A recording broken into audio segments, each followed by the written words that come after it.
Hi everyone, welcome to FilmDirt. Why don't we have a little chat about Rogue One? I thought it would be a good time to revisit this film, seeing as that at the time of recording this, Andor is currently streaming on Disney+, so why not revisit Rogue One? As far as I know, the only returning character is Andor himself. It might be an all-new cast, or there might be a few surprises, who knows. And just one more point about the Andor show. I'll probably review the whole series in one go rather than review each episode like I did recently with Kenobi. I just think it'll be better just to take an overall look at the series when we see everything unfold and we've got an idea of where the story went. So this is a good time to revisit Rogue One. It's been a while. I love this movie. I've only really seen it I think twice. I saw it at the pictures when I went with the family and everyone enjoyed it. Good response from the theatre, which was absolutely full, I recall. And then I saw it at home, that time with a group of friends of mine. We had a film night and there was one or two die-hard Star Wars fans in the room as well, which made that fun. And generally, the opinion of this film is that it's up there with the original trilogy. Not only in terms of quality, but just enjoyment and the whole Star Wars feel that we're used to and that we remember. Although for me, I thought it was generally quite a bit darker in tone than the original trilogy. And that's a good thing in my book. I think it needed to be. I think if we had another slightly light-hearted movie, just like I think the sequel trilogy and the prequels were at times, I just think we needed that shift in tone just for that story, because it was alluded that to get the Death Star plans there had to be sacrifices, as there always is in war, and that's unfortunate. I did find the Cassian Andor character very interesting, and that was the only negative I had for Rogue One, was that we didn't explore this band of rebels that would actually take on the mission. If we got to know this small group of people, I think the stakes would have been even higher and it would have improved the film. Because at the moment, we only really know Cassian and Forrest Whitaker's character, Saw Gerrera, that makes the ultimate sacrifice to help the mission. We didn't really get to know the other characters. We saw the spaceship take off for Scarif, and it was full of troops that we didn't really know, and that was unfortunate.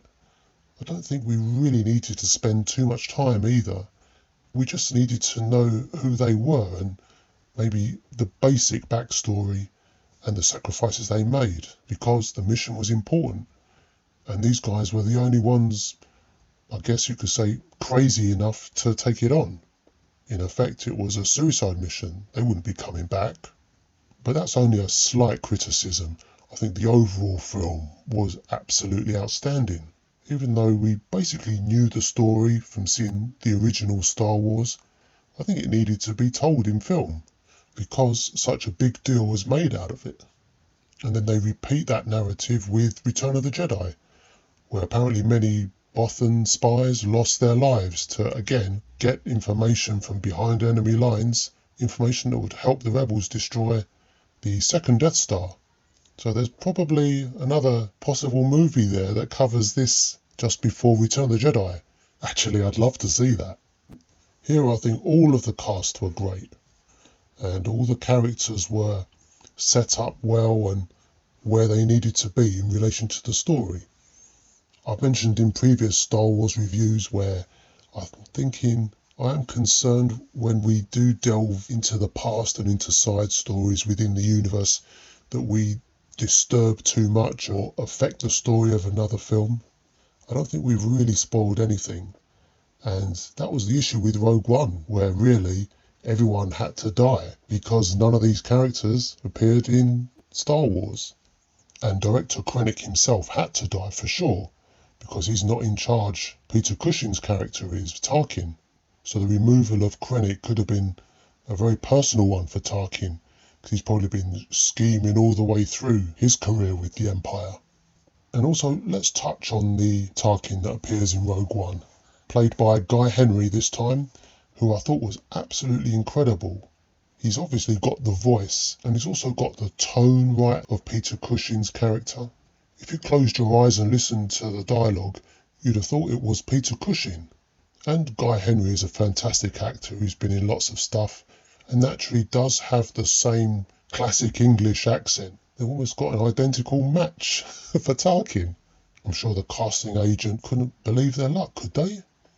And also, let's touch on the digital face replacement, because when I revisited the film last night, after quite a bit of time, I did go into it with fresh eyes, and I have to say, it was a really good effect. Not quite there, but I think it was better than I remembered it the first time. And I was just trying to put my finger on what is the uncanny valley, as they call it, because obviously we know the great Peter Cushing sadly passed away, so we know that isn't him. So maybe that's part of the reason we know it's fake. And also, I still think the mouth movements are not quite there. And another reason it looks slightly off for me was that it's so darkly lit.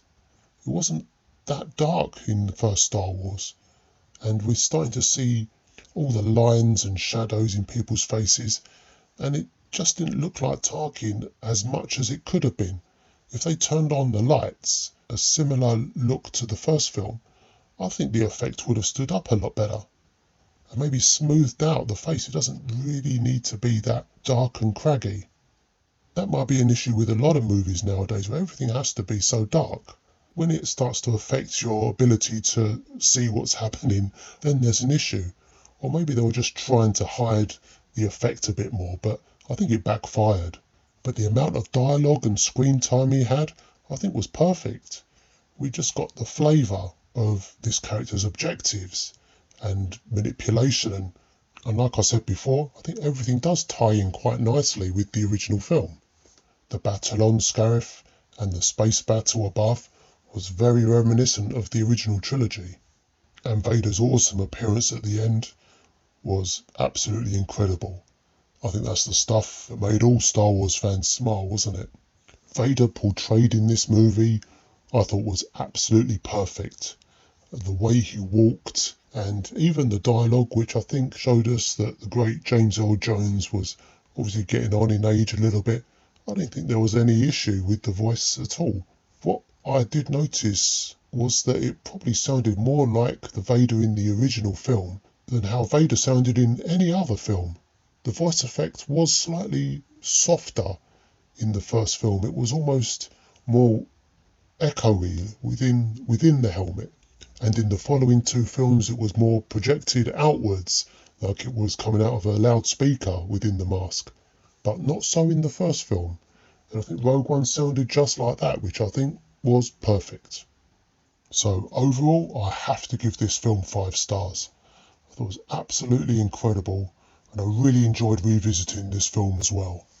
And for those of you that did watch my Star Wars ranking video, I think I mentioned there that if I were to include Rogue One and Solo, I think I would have put Rogue One possibly third, in place of Return of the Jedi.